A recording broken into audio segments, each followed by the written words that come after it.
이제 예배가 시작됩니다. 성도님들의 온 몸과 마음을 예배로만 집중해 주시기 바랍니다. 이제 다 함께 묵도하심으로 주일 난 예배를 하나님께 드리겠습니다.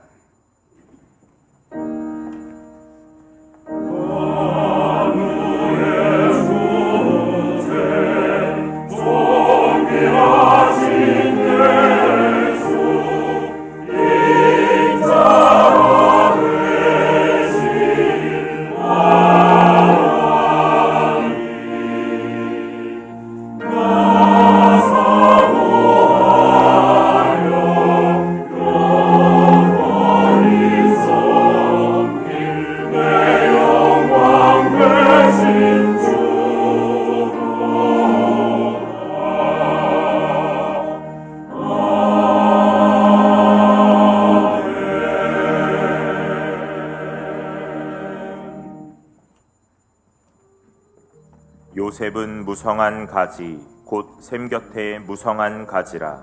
그 가지가 담을 넘었도다. 아멘. 하늘에 계신 우리 아버지여, 이름이 거룩히 여김을 받으시오며 나라에 임하오시며 뜻이 하늘에서 이룬 것 같이 땅에서도 이루어지이다. 오늘날 우리에게 일용할 양식을 주옵시고 우리가 우리에게 죄 지은 자를 사하여 준 것 같이 우리 죄를 사하여 주옵시고 우리를 시험에 들게 하지 마옵시고 다만 악에서 구하옵소서. 대개의 나라와 권세와 영광이 아버지께 영원히 있사옵나이다. 아멘.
교독문 제115문 구주강림 1번입니다.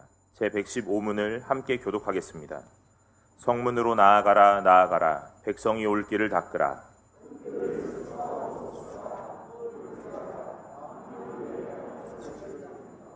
여호와께서 땅끝까지 선포하시되 너희는 딸 시온에게 이르라. 보라 내 구원이 이르렀느니라.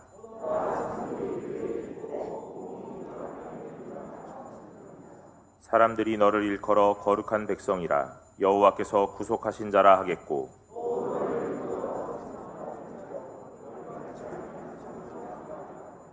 선지자 이사야의 책에 쓴 바 광야에서 외치는 자의 소리가 있어 이르되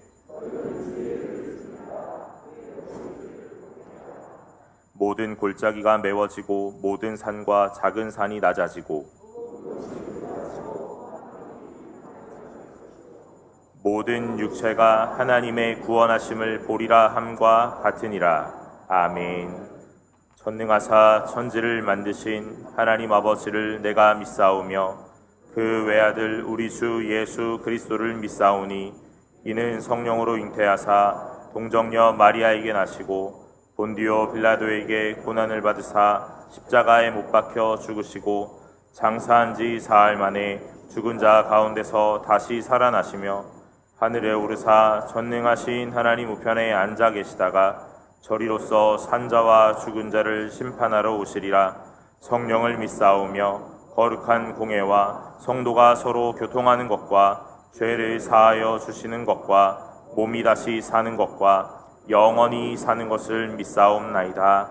아멘.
위대하신 하나님 아버지, 우리를 먼저 사랑하셔서 자녀 삼아주시고 예배자로 불러주셔서 세임을 얻게 하시니 감사합니다.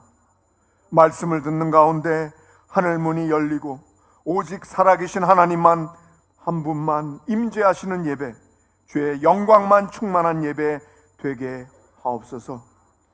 지난 한 주간의 삶도 하나님이 얼마나 크신 분인지 알지 못하고 육신의 만족과 진리가 아닌 것들에 집착했던 우리의 사악한 죄를 용서하여 주시고 말씀으로 돌아가서 여전히 우리를 사랑하시는 하나님을 힘써 아는 은혜가 있게 하옵소서. 역사를 주관하시는 하나님 아버지, 이 나라, 이 민족을 긍휼히 여겨 주옵소서.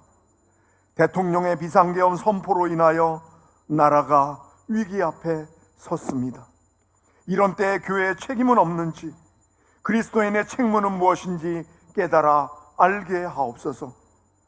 국민의 안위를 책임져야 할 정치인들이 돌이켜야 하는데 도무지 돌이키지 않고 있습니다. 주님, 저들에게 분별력과 지혜를 주셔서 하나님께서 맡겨주신 우리나라를 견고하게 세우는 일에만 온 힘을 쏟게 하옵소서. 옷 입고 긴 터널의 끝은 반드시 있음을 알기에 오늘도 저희들은 깨어 기도하며 주님 한 분만 찾습니다. 하나님의 절대 주권을 믿사오니 주여 도와주옵소서. 대한민국을 지켜주옵소서. 하나님 아버지, 승동교회를 늘 사랑해 주시니 감사합니다. 승동교회를 통해서 회복과 부흥의 역사가 일어나게 하시고 죽어가는 세상을 살리는 우리 모두가 되어 모든 열방이 주님 볼 때까지 남은 자의 사명을 잘 감당하며 살아가게 하옵소서. 담임 목사님께서 2025년 한 해 동안 안식년을 갖습니다. 안식년 기간 동안 하나님 안에서 참된 쉼과 회복을 얻게 하시고 성도들과 교회의 미래를 위하여 내적으로 외적으로 채우는 시간이 되게 하옵소서. 벌써 12월입니다. 남은 한 달을 기도로 잘 마무리하기 위해 매주 금요일 감사와 은혜의 기도로 모입니다.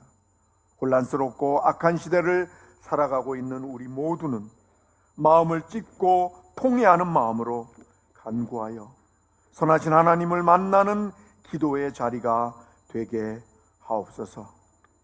이제 최영태 담임 목사님께서 하나님의 말씀을 전하십니다. 하나님의 메시지를 들을 수 있는 눈과 귀를 열어주셔서 주신 말씀이 우리 삶에서 생명의 말씀이 되어 풍성한 열매를 맺게 하옵소서. 하나님의 영광을 온 마음 다해 찬양하는 임마누엘 찬양대의 찬양을 기쁘게 받으시고 찬양대원 모두를 축복하여 주옵소서. 올 한 해 동안도 여러 모양으로 예배를 도운 손길들을 기억하시고 주님 주시는 평강과 위로와 기쁨을 누리게 하옵소서. 매일매일의 삶에서 예수님만 생각하며 승리하신 주님과 함께 이 세상을 담대하게 살아가게 하옵소서. 감사드리며 우리 주 예수 그리스도의 이름으로 기도드립니다. 아멘.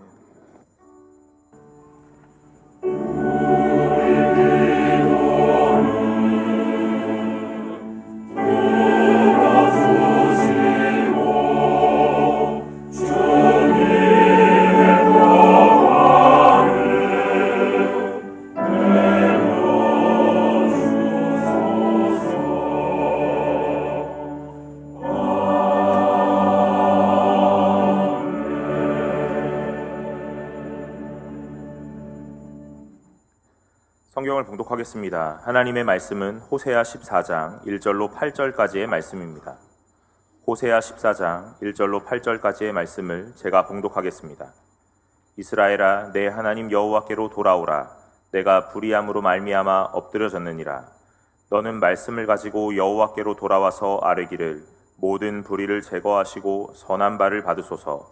우리가 수송아지를 대신하여 입술의 열매를 주께 드리리이다.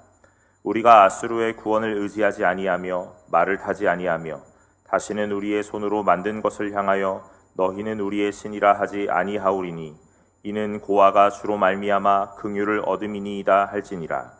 내가 그들의 반역을 고치고 기쁘게 그들을 사랑하리니 나의 진노가 그에게서 떠났음이니라.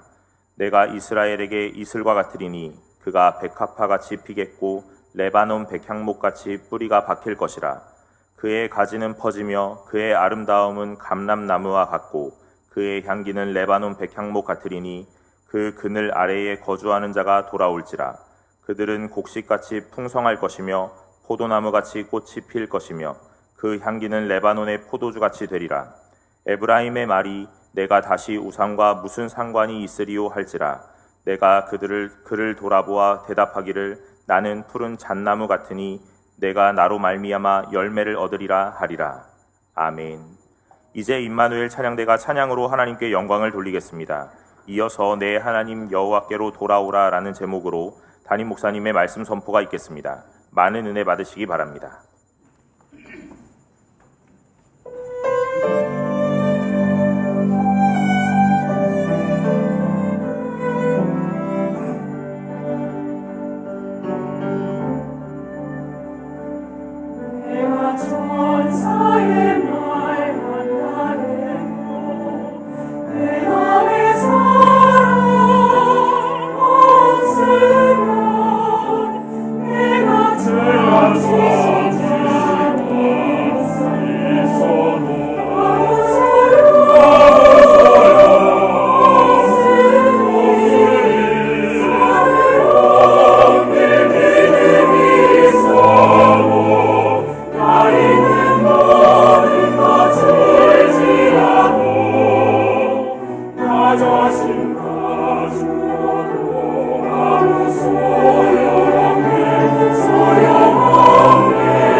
아멘. 은혜로운 찬양 감사드립니다. 우리 자유분들하고 인사하겠습니다. 복된 주일입니다. 인사하겠습니다. 한 번 더 인사하겠습니다. 우리의 표대는 오직 주님입니다. 이렇게 인사하겠습니다. 감사합니다. 호세아의 애끓는 그런 그 호소는 이스라엘이여 여호와께로 돌아오라라고 하는 외침입니다. 자신의 아내 고멜의 그런 그 불의한 모습들을 바라보면서 이스라엘 백성들의 그 패역함이 하나님 앞에서 얼마나 악한 것인지를 고발하는 그런 그 내용들을 보여주고 있습니다. 그의 아내는 참으로 자기의 남편과 또 그리고 이스라엘의 악한 일들을 행하면서 하나님을 떠나는 그런 그 모습을 보여줍니다. 음란을 행하고 우상을 숭배하기도 하고 또 그리고 쾌락을 악이 될 정도로 그렇게 추구하기도 합니다.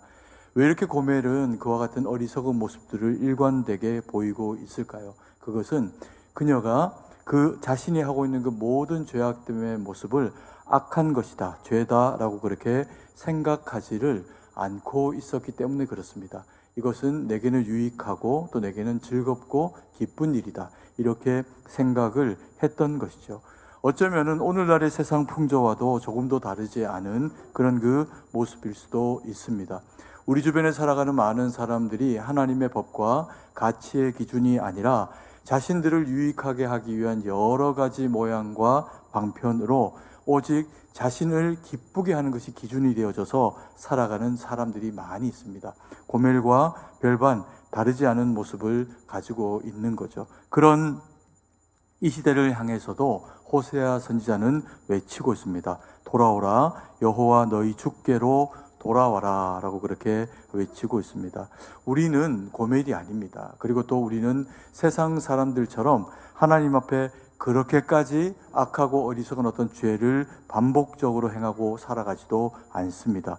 그럼에도 불구하고 이 호세아서가 우리에게 들려주고 있는 그 내용은 돌아오는 길을 어떻게 제대로 할 것인가를, 회개에 대한 중요한 지침을 우리에게 이야기해 주는 것을 보게 됩니다. 그래서 우리는 이 호세아의 외침을 통해서 우리가 하나님 앞에 어떤 부분을 돌이켜야 할지, 또 그리고 혹 우리가 살아가는 그 삶 가운데서 우리도 세상에 살아가는 사람들의 가치의 기준에서 하나님 앞에서는 어리석게 살아가는 그런 그 모습들이 있지는 않은지, 이것을 돌아보면서 주님의 가치의 기준으로 하나님의 뜻 가운데 우리가 바로 세워지는 그런 그 은혜의 시간 되기를 간절히 소망합니다. 호세아가 이야기하고 있는 회개는 무엇인지, 또 그리고 그래서 그 회개 이후에 맺게 되는 열매 있는 삶은 어떤 것인지 오늘 우리가 본문의 말씀을 통해서 우리의 마음 가운데 새기기를 원합니다. 첫 번째로 주님께서 받으시기 원하는 회개는 기준이 있습니다. 회개는 막 하는 것이 아니라는 얘기죠. 말씀을 가지고 돌아와서 입술의 열매를 주께 드리는 것이 회개다라고 성경은 그렇게 이야기를 하고 있습니다. 14장 2절 말씀을 같이 한번 읽겠습니다. 너는 말씀을 가지고 여호와께로 돌아와서 아뢰기를 모든 불의를 제거하시고 선한 바를 받으소서. 우리가 수송아지를 대신하여 입술의 열매를 주께 드리리이다. 첫 번째로 회개에는 기준이 있다라고 그렇게 이야기를 하고 있습니다. 그래서 회개는 뭐 마음에 드는 생각대로 내가 이게 좀 잘못이구나 이렇게 해서 막 하는 것이 아니라는 거죠.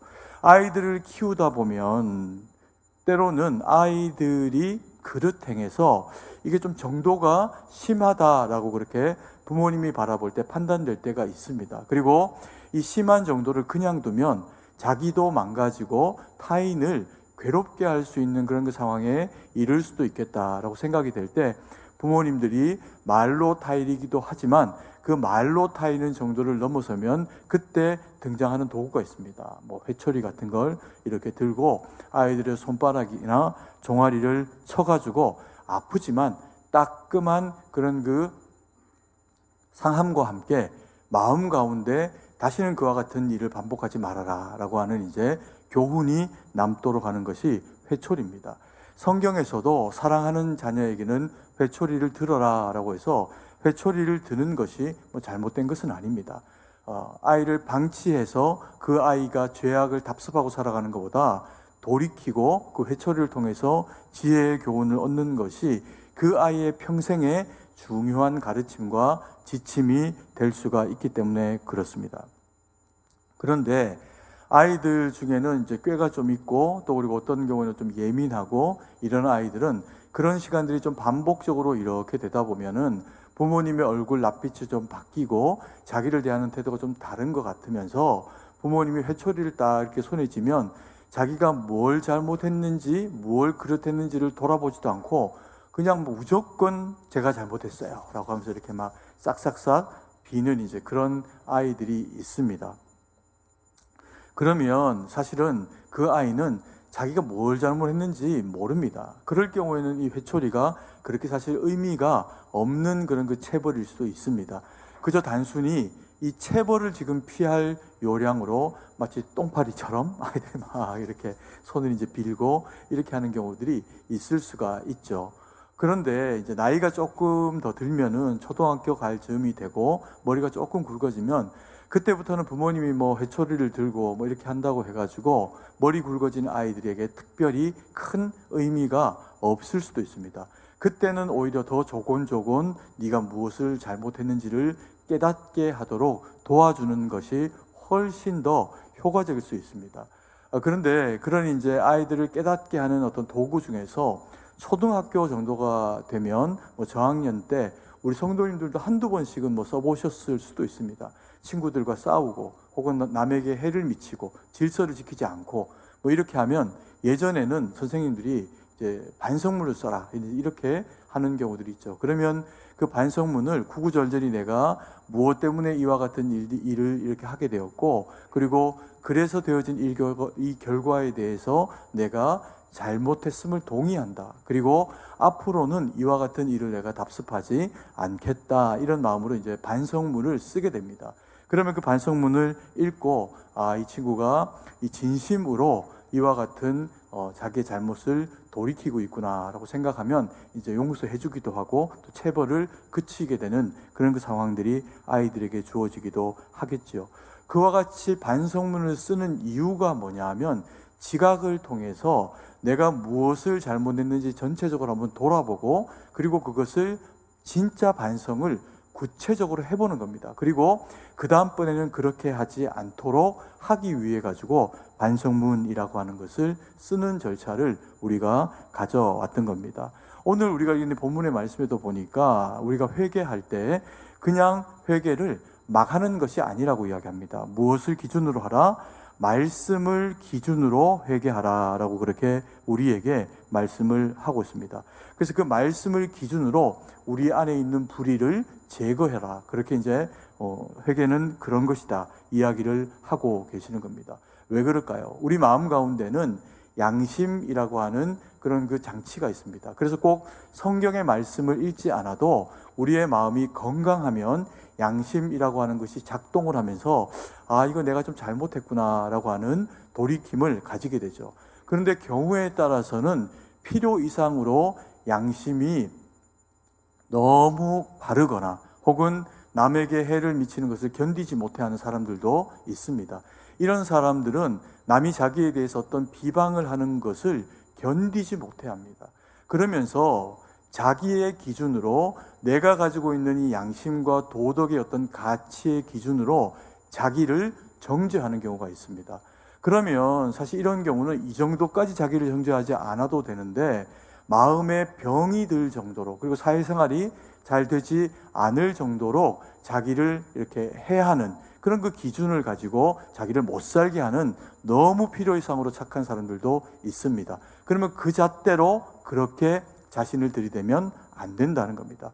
또는 반면에 자기에게는 관대하면서 타인에게는 엄청나게 이 엄격한 사람들이 있습니다. 그래서 자기 안에 있는 이 엄격한 가치의 기준을 가지고 타인과 내가 가치의 기준이 부딪히게 될 때 타인이 행하는 그 일에 대해서 나하고 가치의 기준이 다르기 때문에 내가 볼 때 잘못한 것이다 라고 하면 엄격하게 사람을 몰아세우고 죄인시하고 정죄하게 되는 그런 경우들이 또 있을 수가 있습니다. 왜요? 사람은 누구나 다 100사람이면 100사람 다 각기 다른 가치의 기준들을 가지고 있기 때문에 그렇습니다. 그래서 성경이 그것을 뭐라고 이야기하면 각자 소견의 옳음이라고 그렇게 이야기합니다. 사사기 때 이야기죠. 그렇게 하면 안 된다는 겁니다. 그래서 오늘 본문의 말씀이 너희가 돌이키고 회개할 때 그 건강한 기준이 있어야 된다. 하나님이 원하시는 기준이 있다. 그 회개의 그 기준이 뭐냐 하면 하나님의 말씀이라는 겁니다. 그래서 주의 가치의 기준으로 자기를 돌아보고 그리고 주의 가치의 기준으로 주변 환경들을 돌아보면서 하나님이 이 가치를 무엇이라고 말씀하신지를 마음에 새기고 불의를 제거하는 지혜가 필요하다라고 그렇게 이야기를 합니다. 그러면서 오늘 읽은 그 본문의 후반절의 이야기를 보면 14장 2절 말씀 다시 한번 띄워주시고요. 후반절에 이렇게 이야기합니다. 우리가 수소송아지를 대신하여 무엇을? 입술의 열매를 주께 드리리이다 라고 이야기하면서 이스라엘 백성들은 허물이 있고 죄가 있으면 짐승을 잡아서 각을 두고 번제로 주님 앞에 올려드리면서 정함을 제사장으로부터 선언받았습니다. 그런데 실제로 하나님은 그런 것이 아니라 사람의 심령을 통찰하시고 그리고 짐승의 여부하고는 상관이 없이 그 사람이 가지고 있는 그 마음의 어떠함을 주님이 어떻게 받으신다는 겁니다. 그래서 여기서 이야기하고 있는 입술의 열매라고 하는 것은 마음의 고백입니다. 하나님 앞에 내가 주여 이것이 잘못되었습니다 인정하고 주님 앞에 고백하는 것이 굉장히 중요하다는 겁니다. 우리도 마찬가지입니다. 우리 그리스도인들도 어차피 우리는 짐승을 잡아서 하나님 앞에 예배를 드리고 죄사함을 받지는 않죠. 그러면 우리는 어떻게 할까요? 상한 심령을 주님 앞에 가지고 나와서 주님, 내가 이와 같이 어리석고 부족하여 하나님 앞에 죄를 범했습니다. 주님의 기준에서 내가 잘못됐습니다. 하나님, 나를 불쌍히 여기시고 도와주십시오. 용서해 주십시오. 그러면 주님의 십자가 보혈이 우리를 그 허물과 부족함 가운데서 온전케 하신다는 겁니다. 그런데 두 번째로 중요한 회개에 따르는 내용이 있습니다. 이 두 번째로 회개에서 우리가 중요하게 다뤄봐야 할 내용이 뭐냐 하면 회개는 막연하게 하는 게 아니라는 겁니다. 회개는 구체적인 결정과 결단이 필요하다라고 그렇게 이야기를 하고 있습니다. 회개에 합당한 구체적인 그런 이야기들이 되어져야 된다는 거죠. 그러면서 호세아는 우리에게 호세아서 14장 3절 말씀을 통해 가지고 이 회개에 합당한 구체적인 예를 몇 가지 우리에게 제시해 주고 있습니다. 14장 3절 말씀을 같이 한번 읽겠습니다. 우리가 아수르의 구원을 의지하지 아니하며 말을 타지 아니하며 다시는 우리의 손으로 만든 것을 향하여 너희는 우리의 신이라 하지 아니하오리니 이는 고아가 주로 말미암아 긍휼을 얻음이니이다 할지니라. 이 14장 3절 말씀을 보니까 회개에 대한 어떤 구체적인 내용들이 다루어지고 있습니다. 첫 번째로 보니까 그 안에서 우리가 아수르의 구원을 의지하지 아니할 것이며 라고 그렇게 이야기를 하고 있습니다. 이 내용의 이야기가 뭐냐 하면 사람들은 자기보다 강한 어떤 힘을 의지하는 것을 어릴 때부터 익숙하게 하고 살아옵니다. 우리는 어릴 때 부모님을 의지하고요. 그리고 형제, 동기간 중에서 나의 형과 누나와 그리고 또 나보다 힘이 센 친구를 때로는 의지하면서 고난을 이겨내고 피하고 살아오기도 합니다. 그러다 보니까 사람은 자연스럽게 내가 어떤 것들을 감당할 수 있는 여력, 힘이 없을 때 나에게 도움이 될 수 있을 어떤 구체적인 대상이나 또 그리고 힘을 빌어가지고 그 문제를 해결하려고 하는 그런 습관들이 우리에게 남아있을 수가 있죠. 그런데 그렇게 하지 말라는 겁니다. 그러면서 예를 들고 있는 게 뭐냐면 아수르의 구원을 의지하지 말라 이렇게 이야기하는데 이 이스라엘의 경우에 이스라엘이 가지고 있었던 그 폐단 중에 하나가 뭐냐 하면 이스라엘은 땅덩어리가 작고 그리고 다윗 시절을 제외하고 나면 그렇게까지 영향력이 크지를 못합니다. 그러다 보니까 주변의 열강들에게 언제나 휩쓸릴 수 있는 여건들이 주어져 있었죠. 우리나라가 가지고 있는 이 지정학적인 이런 어떤 그 역할 또 의미와 굉장히 비슷한 모습을 이 이스라엘 땅은 가지고 있었습니다.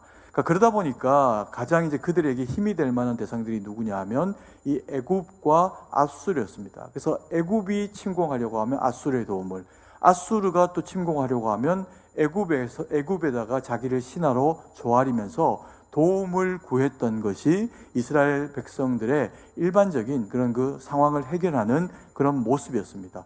근데 하나님께서 이때 이스라엘 백성들에게 그렇게 하지 말라는 겁니다. 아수르를 의지하지 말라라고 그렇게 말씀을 하고 있는 겁니다. 그러면 이것을 오늘날의 이야기로 바꾸어서 우리가 이 말씀을 해석을 하면 어떤 의미가 될 수가 있을까요? 사람 의지하지 말라는 겁니다. 신앙생활하면서 우리가 그런 이야기들 많이 듣습니다. 사람 의지할 것 못 된다라고 이렇게 이야기를 하면서 신앙이 좋은 하나님을 의지하는 사람은 사람 의지하는 것 아니다, 이런 이야기들을 많이 듣게 됩니다. 결국에는 그 얘기가 어떤 얘기일까요? 사람 의지하지 말고 누구를 의지하라? 하나님을 의지하라 라고 하는 이야기를 우리에게 들려주시게 됩니다. 그렇다고 뭐 사람을 무시하라 이런 얘기가 아닙니다. 먼저 우리에게 주어져 있는 어떤 현실의 상황과 문제가 있을 때 그 문제를 해결해 줄 수 있는 도움이 되는 사람에게 쪼르르 달려가는 습관이 되어지면 그 사람이 내게는 하나님처럼 되어버린다는 겁니다. 그래서 그렇게 하지 말라는 거죠. 문제가 있고 어려움이 있고 때로는 사람의 도움을 필요로 할 때도 있습니다. 그때도 먼저 무엇을 하라? 하나님 앞에 아뢰고 주님의 방법, 주님이 원하시는 뜻을 향해서 나아가라. 그것이 너에게 유익이 되는 일이 된다라고 그렇게 우리에게 말씀을 하고 계시는 겁니다. 그래서 하나님만 의지하라는 거죠. 그리고 그 다음번의 내용에 보니까 이 3절 말씀 다시 띄워주시고요. 아수르의 구원을 의지하지 말라라고 이야기하면서 그 다음에 또 뭡니까? 말을 타지 말라 이렇게 이야기합니다. 오늘날로 치면 이 말이 뭘까요? 뭐 자가용이죠. 그러면 좋은 차 타지 말라? 겸손하게 살아라? 이런 얘기일까요? 단순히 그런 얘기가 아닐 겁니다. 이 시절에 말은 운송수단이기도 하지만 결정적으로 말이 아주 유용하게 쓰일 때가 언제냐 하면 전쟁터입니다. 전쟁터. 그래서 이 말을 많이 두지 마라, 말을 타지 말아라, 이런 이스라엘 백성들 향한 하나님의 요구하심은 다른 것이 아니라 오늘날로 치면요, 이것은 너희가 너희 자신을 위해 가지고 군사와 혹은 탱크와 이런 것들을 많이 두지 말라는 겁니다. 개인으로 치면 어떤 얘기일까요? 개인으로 치면 어떤 경우 이런 경우가 있습니다. 살아보니까 남을 의지해가지고 별로 자기 삶의 유익을 못 보는 것을 몇 번의 어떤 상황을 통해서 답습을 하고 나면 세상 사람들이 내게 아무 도움이 되지 않는다 이렇게 느끼면 그런 사람들이 그래도 무언가를 믿으려고 합니다. 무엇을 믿으려고 할까요? 자기? 1부 때는 말씀하시던데 자기 뭘 믿을까요? 주먹을, 자기 주먹을, 나는 내 주먹만 믿는다 이렇게 이야기하시는 분들이 계십니다. 진짜 계시더라고요. 근데 이 얘기는 그렇게 하지 말라는 겁니다. 너희는 아무것도 아니다. 이스라엘이 애굽을 의지하고 아수르의 주먹을 의지하면 그게 나중엔 다시금 이스라엘 백성들에게 돌아오게 되는 것처럼 말을 많이 두고 그것 때문에 교만해져서 하나님을 의지하지 않는 백성이 되면 결국에는 그것 때문에, 그 주먹의 큰 크기 때문에, 교만 때문에 네가 망하게 되는 길로 가게 될 거라는 겁니다. 그래서 스스로 많은 군사력을 가지지 마라. 내가 너를 도와주마. 내가 너의 힘이다. 하나님이 그렇게 말씀을 하고 계시는 거죠. 우리도 사실 살아가면서 뭐 내 주먹을 믿는다 이렇게 표현하진 않지만요, 우리가 고생 많이 하고 없이 살아보고 이렇게 하면 정말 세상에는 믿을 만한 게 그래도 돈밖에 없구나, 돈을 모으고 돈이 내게 힘이구나, 돈이 내게 위로구나 라고 하는 생각을 가질 수가 있게 된다는 겁니다. 그래서 스스로를 키우는 그런 작업들을 하게 되는 경우가 있죠. 그러지 말라는 겁니다. 이 또한 그래서 말을 타지 말라라고 하는 것 또한 결국에는 하나님만 의지하라라고 하는 이야기가 됩니다. 그리고 3절 다시 띄워주시고요. 거기 보면 아수르를 의지하지 마라, 그리고 말을 타지 마라, 그리고 우리 손으로 만든 것을 향해서 너희는 뭐라고 부르지 마라? 신이라고 하지 마라 라고 이렇게 이야기합니다. 이게 무슨 얘기일까요? 우상 만들지 마라는 겁니다. 사람들이 왜 우상을 만들까요? 우상을 만드는 이유는 다른 게 아닙니다. 불안 때문입니다. 불안. 그리고 그 불안이 더 커졌을 때 욕심 때문에 그렇게 우상을 만들게 됩니다. 내 힘으로 이게 잘 해결 안 될 것 같고 세상이 나보다 크다는 것을 경험하게 될 때 사람들의 마음이 자꾸 불안해지니까 막연하지만 무언가 나를 좀 도왔으면 좋겠다라고 하는 어떤 대상과 기운과 이런 것들을 필요로 합니다. 그때 나무를 깎고 돌을 깎고 그리고 철을 녹여 부어가지고 만들어서 형상을 만들면서 거기에 너는 날 좀 도와라 라고 의미 부여를 하게 됩니다. 그리고 거기에다 절을 하면서 오히려 내가 손으로 만든 우상인데 내가 그 손으로 만든 우상의 종이 되어져 버립니다. 이런 이제 어처구니 없는 것이 바로 우상이라는 거죠. 그래서 이런 일들을 하지 말고 오직 하나님만 섬기고 하나님만 바라봐야 한다라고 하는 겁니다. 우리가 크리스찬들이 예수님 믿는 여러분들이 제가 우상에게 절하고 우상을 섬기고 이러진 않죠. 그래서 예수님께서 하나 당부하신 내용이 있습니다. 뭐냐면요, 너희는 염려하지 마라, 걱정하지 마라. 모든 염려와 걱정은 내일에게 맡겨버려라. 주님께서 그렇게 말씀하셨습니다. 그리고 뭐 해라? 너는 하나님의 나라를 구해라, 기도해라. 그렇게 주님이 우리에게 말씀을 하신 겁니다. 왜요? 우리 안에 꼭 우상을 만들어서 섬기진 않지만 여전히 이 불안이라고 하는 습관, 이것이 남아있어가지고, 때로는 욕심이라고 하는 습관, 이것이 남아있어가지고 내 삶을 그릇된 길로 몰고 갈 뿐만 아니라 하나님을 의지하지 않는 습관이 우리 가운데 있을 수도 있기 때문에 그렇습니다. 그래서 결국에는 이 말씀이 뭐냐 하면, 사람을 의지하지 말아라, 자기 자신도 의지하지 말아라, 그리고 불안해하거나 염려하지도 말아라 라고 하시면서 아수르, 말, 그리고 손으로 만든 우상, 이것을 이야기하면서 구체적으로 이것들을 버리고 무엇해라? 하나님만 어떻게 하라? 의지하라. 그것이 지금 설명하고 있는 그 내용이라는 겁니다. 그래서 회개는 돌이켜서 마음으로 하나님의 말씀으로 잘못했던 것들을 찾아내고 그걸 하나님 앞에 입술로 고백하고, 그리고 삶의 현장에서 우리가 그릇 행할 수 있는 악하고 어리석은 습관들과 여러 가지 악의 모습들이 있다면 그것을 구체적으로 하나님의 말씀 가운데로 돌이키고 무엇으로 바꾸어내라? 기도로 바꾸어내라.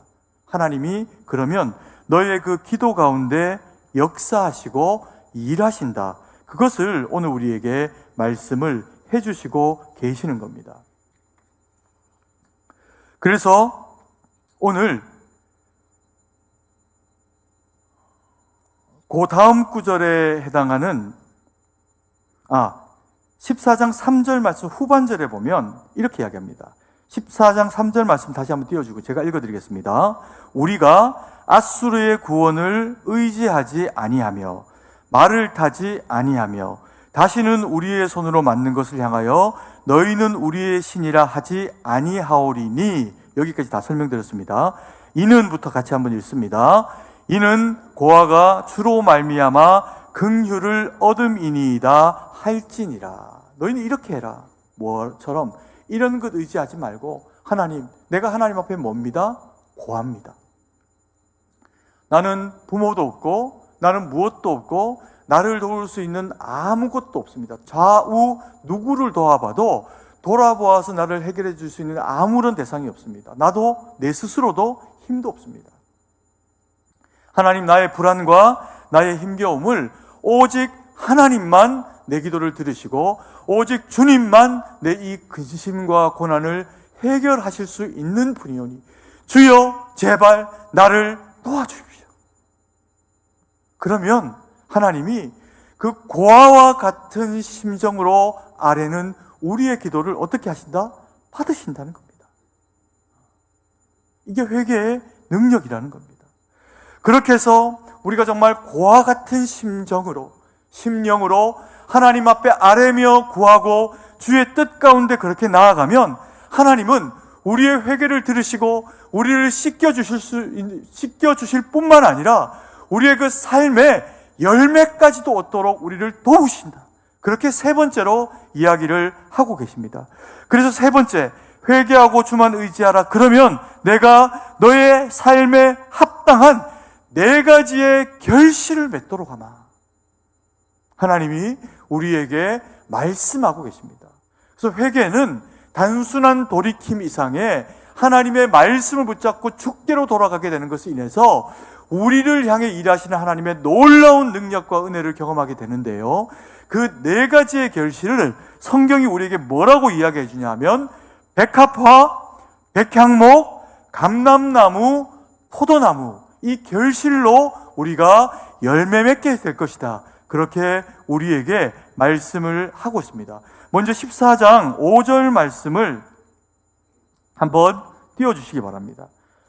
같이 한번 읽습니다. 내가 이스라엘에게 이슬과 같으리니 그가 백합화 같이 피겠고 레바논 백향목 같이 뿌리가 박힐 것이라. 여기 보니까 먼저 이스라엘에게 내가 무엇 같으리라? 이슬과 같으리라. 비가 자주 내리지 않는 광야와도 같은 메마르고 척박한 땅 가운데 살아가는 이스라엘 백성들에게 양들이 꼴을 먹고 그들이 살아가게 되는 기초적인 매일의 삶이 되어지는 게 뭐냐면 이슬입니다. 그리고 이 이슬이 이스라엘 백성들에게 진짜로 먹거리가 됐던 시절도 실제로 있죠. 뭡니까? 만나입니다. 결국에 하나님이 뭐라고 말씀하십니까? 내가 너희의 먹거리다. 내가 너희와 함께하마. 내가 너희의 능력이다. 너희가 부르짖어 구할 것은 아수르도 아니요 애굽도 아니요 너희 손도 아니요 나를 부르짖어 찾으라. 그러면 내가 너희에게 결실하게 하리라. 그러면서 이야기하는 첫 번째 이 결실이 뭐냐면 백합화입니다. 백합화. 들의 백합화. 얼마나 아름답겠습니까? 향기 진동하고 눈을 시원하게 하고 사람의 마음을 즐겁게 만들어주는 아름다운 백합화처럼 내가 너를 그렇게 하겠다. 그리고 6절 말씀을 다시 한번 읽겠습니다. 같이 한번 읽겠습니다. 그의 가지는 퍼지며 그의 아름다움은 감람나무와 같고 그의 향기는 레바논 백향목 같으리니. 여기 등장하는 또 다른 그런 그 나무가 뭐냐면 감람나무예요. 감람나무. 이 감람나무가 뭡니까? 올리브 나무입니다. 올리브가 주렁주렁 열려가지고 그 올리브를 따서 기름을 짜서 그 기름은 풍요로움을 뜻합니다. 기름짐을 뜻합니다. 그리고 선지자가 그 기름을 가지고 누군가에게 부으면 사명자가 되기도 합니다. 그래서 이 감람나무는 내가 너를 들어쓸게. 내가 너를 풍요롭게 할게. 그 너는 나의 사명자가 될 거야. 이런 의미를 부여해 주시는 거죠. 그리고 이 감람나무와 함께 6절에 등장했던 나무의 또 다른 나무가 뭐냐 하면 레바논의 백향목입니다. 이 백향목 많이 들어보셨죠? 이 백향목이 뭐 하는 데 쓰일까요? 건축에 쓰이는 자재인데 워낙에 귀한 그런 그 자재이다 보니까 이 백향목은 우선 만약에 써야 한다면 성전과 그리고 왕궁과 그리고 유력한 자들, 고관들 그리고 부자들이 집을 지을 때 썼던 그런 그 대들보와 같은 기둥의 그런 그 재료로 쓰인 것이 이 백향목입니다. 그래서 내가 너를 풍요롭게 할게. 하나님 나라의 기둥, 교회의 일꾼 되게 할게. 그 약속을 해주고 계시는 거죠. 그리고 7절 말씀도 같이 한번 읽습니다. 그 그늘 아래에 거주하는 자가 돌아올지라. 그들은 곡식같이 풍성할 것이며 포도나무같이 꽃이 필 것이며 그 향기는 레바논의 포도주 같이 되리라.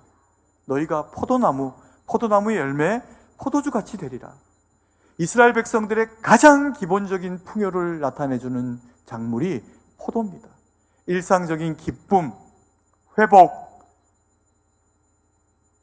즐거움, 하나님이 주시는 평강, 이것을 설명하는 작물이 포도나무입니다.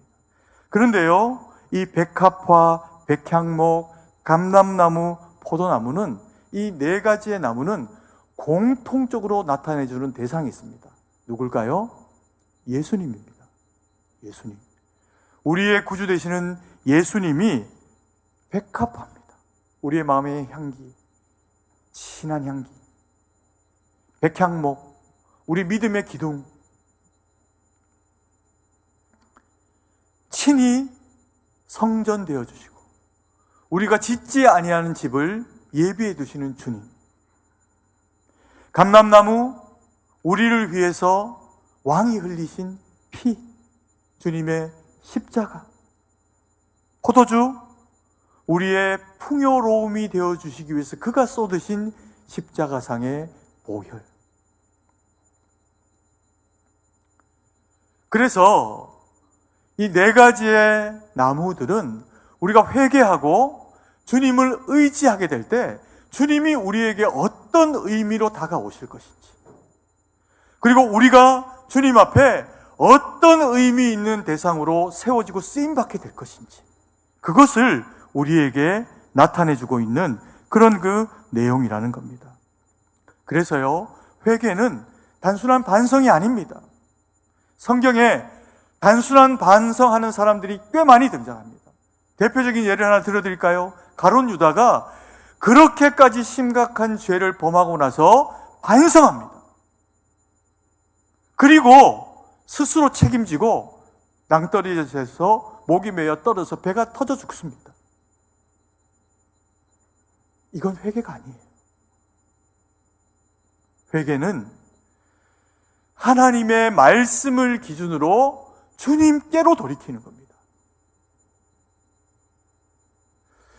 주님께로 돌이키고 구체적으로 주님 앞에 허물들을 고백하면서 내가 이와 같이 산 것이 허물이니 이와 같이 살지 않을 수 있는 능력으로 나를 도와주십시오. 그래서 하나님 앞에 돌이키고 하나님 앞에 자기를 점검하고 하나님 앞에 나를 도와주십시오. 간구하는 것이 회개라는 겁니다. 그래서 그리스도인의 회개는 살 길입니다. 14장 8절 말씀을 같이 한번 읽겠습니다. 에브라임의 말이 내가 다시 우상과 무슨 상관이 있으리요 할지라. 내가 그를 돌아보아 대답하기를 나는 푸른 잣나무 같으니 내가 나로 말미암아 열매를 얻으리라 하리라. 하나님이 회개한 이스라엘 백성들에게 네가 나로 말미암아 하나님으로 말미암아 무엇을 얻으리라? 열매를 얻으리라. 여러분, 우리의 삶의 열매가 우리의 땀으로도 맺어지는 경우 있습니다. 그런데 그렇게 살면 은혜를 알 수 없어요. 자기가 다 한 건 줄 압니다. 우리에게 주어져 있는 그 결핍, 우리에게 주어져 있는 힘겨움, 어려움들을 낱낱이 하나님 앞에 아뢰십시오.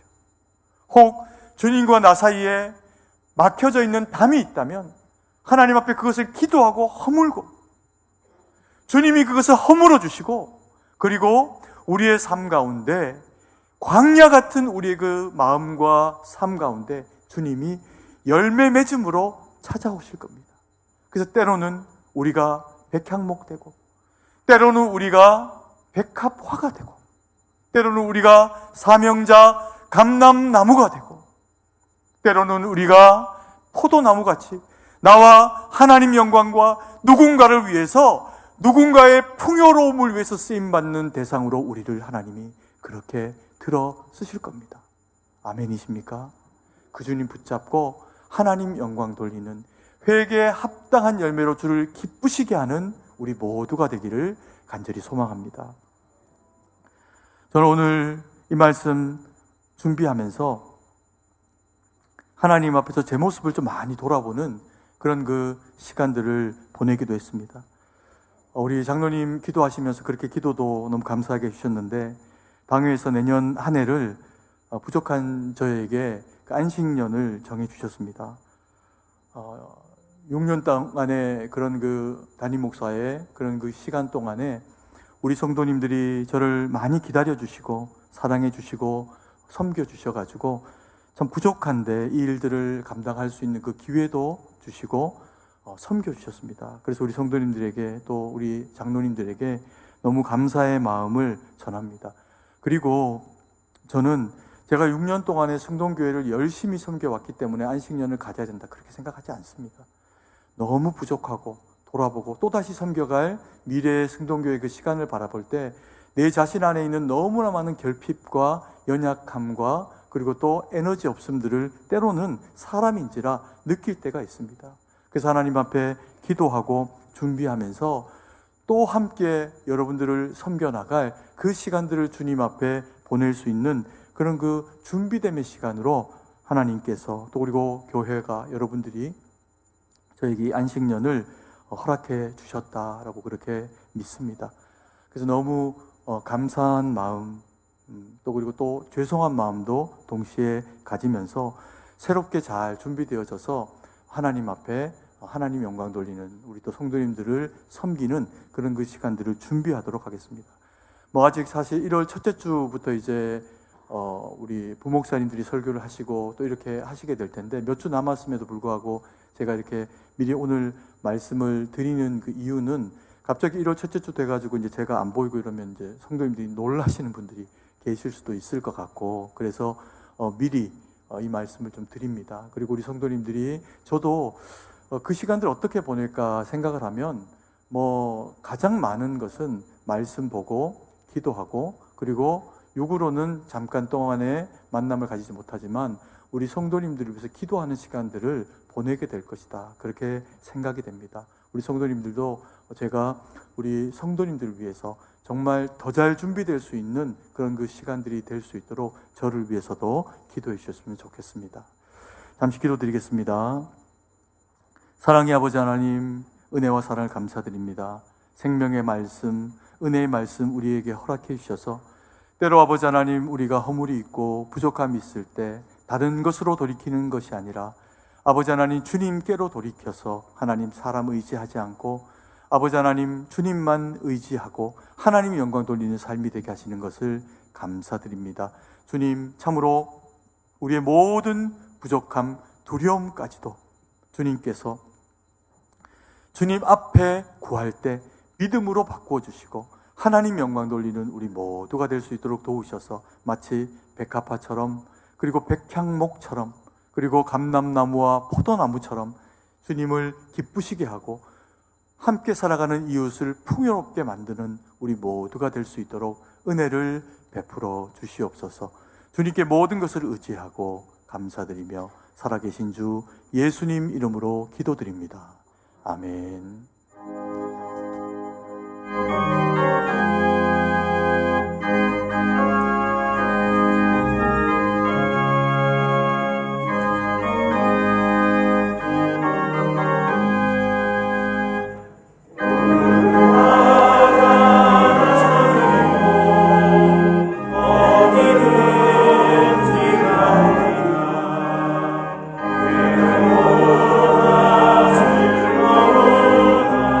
주님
오늘 등록하신 세 가족이 계십니다.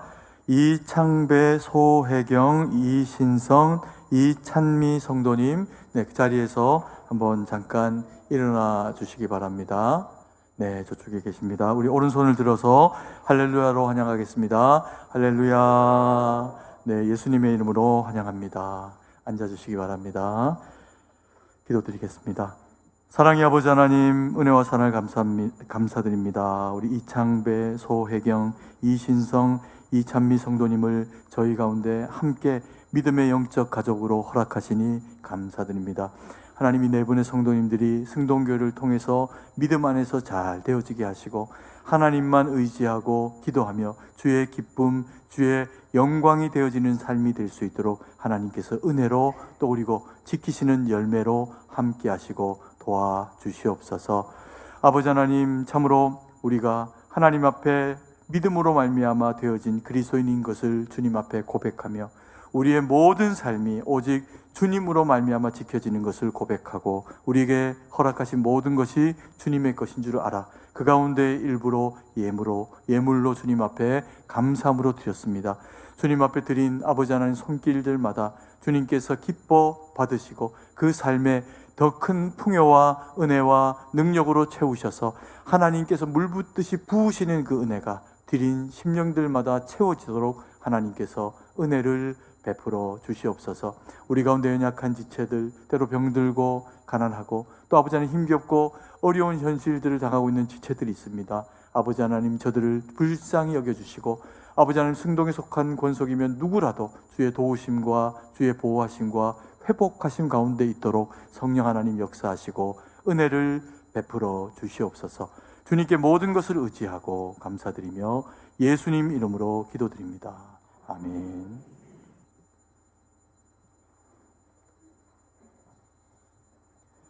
교회 소식을 전해드리겠습니다. 오늘 우리 교회에 처음으로 오신 분들을 예수님의 이름으로 환영합니다. 본당 1층 새가족부실로 오셔서 환영과 안내를 받으시기 바랍니다.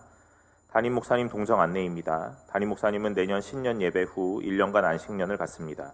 이를 위하여 기도해 주시기 바랍니다. 또한 목회 로드맵 세미나 및 수료식 참석을 위해 12월 9일부터 10일까지 출타하십니다. 위하여 기도해 주시기 바랍니다. 전도회 총회 안내입니다. 3남 2남 4여 3여 2여 전도회 총회가 오늘 낮 2부 예배 후에 각 전도회실에서 있습니다. 5여 전도회 임시총회가 오늘 낮 2부 예배 후에 1층 소예배실에서 있습니다. 안나회 총회가 12월 11일 수요일 오전 11시 1층 소예배실에서 있습니다. 공동의회 결과 안내입니다. 지난 주일 시무장로 3인 선출을 위한 공동의회 2차 투표 결과 총 투표자의 3분의 2 이상 득표한 후보가 없어 피택자는 없습니다. 12월 한 달간 금요 기도회는 여호와는 선하시도다라는 주제로 한 해를 돌아보며 하나님께 감사드리는 감사 기도회로 진행됩니다. 자세한 내용은 주보와 화면을 참고해 주시고 감사기도 자리에 많이 참석해 주시기 바랍니다. 2025년 봉사자 명단 제출 안내입니다. 각 부서에서는 2025년 봉사자 명단을 12월 15일까지 교회 사무실에 제출해 주시기 바랍니다. 2025년 달력이 나왔습니다. 각 가정별로 한 부씩 사랑방 리더를 통해 수령하시기 바랍니다. 가정에 소속된 사랑방이 없는 경우에는 사무실에서 수령하시기 바랍니다. 경기노회 주일학교 연합회에서 실시한 2024년 성경 찬양대회 수상자에 대한 시상이 오늘 저녁 예배 시에 있습니다. 대상자들은 참석하시기 바랍니다. 예결산위원회가 오늘 저녁 예배 후에 1층 소예배실에서 모입니다. 대상자들은 참석해 주시기 바랍니다. 소천 소식입니다. 우리 교회에서 80년대에 시무장로로 계셨던 고 최성근 장로께서 11월 23일 토요일에 소천하셨습니다. 미국 장례식장의 사정으로 장례는 12월 12일 목요일에 진행됩니다.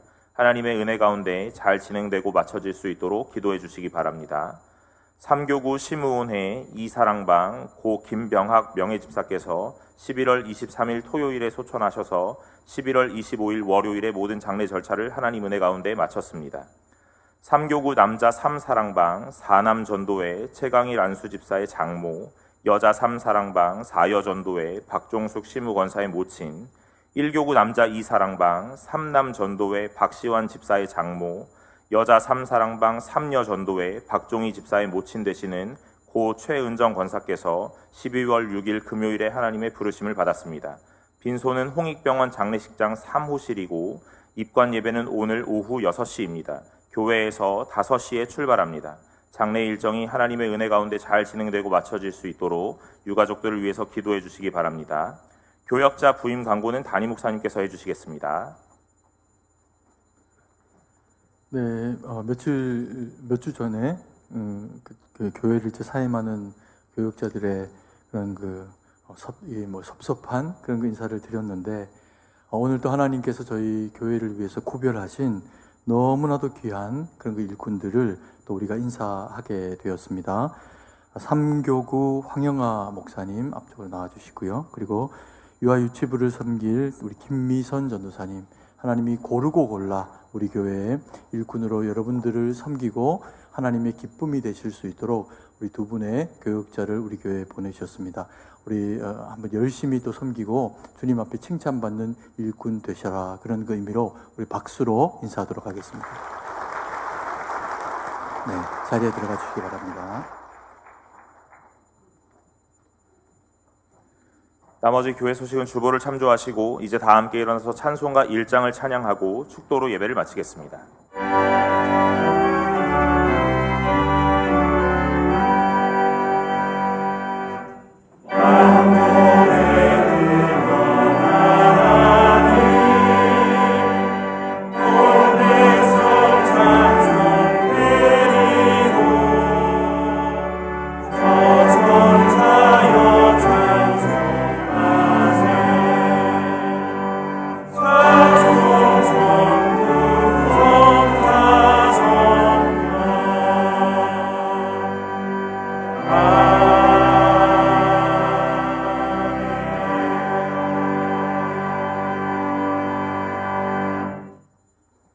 이제는 우리 구주 예수 그리스도의 구속의 은혜와 무한하신 하나님 아버지의 사랑하심과 성령의 위로교통 충만하심의 은혜의 역사가 그리스도 예수 보혈의 공로로 되어진 그리스도인의 거룩한 직분 가지고 주의 나라 주의 영광 위에 백향목같이 백합화같이 감람루같이 포도나무같이 하나님 앞에 주의 영광 위에 쓰이는 열매가 되어지기로 다짐하며 결정하는 주의 거룩한 백성들 머리 위에 이제로부터 영원토록 함께 있을지어다.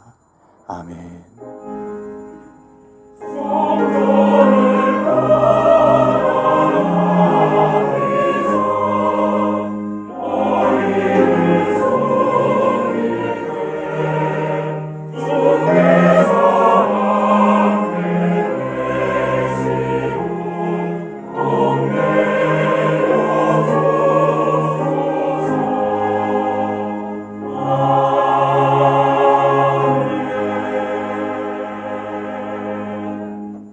찬송가 524장 1절과 3절을 찬송하시면서 돌아가도록 하겠습니다.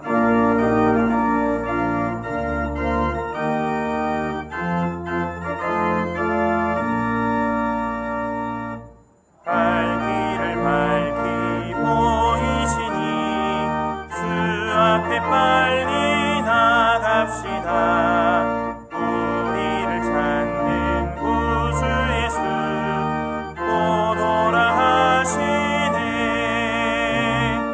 쇠악 벗은 우리 영혼은 기뻐 뛰며 주를 보겠네. 하늘에 계신 주 예수를 영원히 섬기리.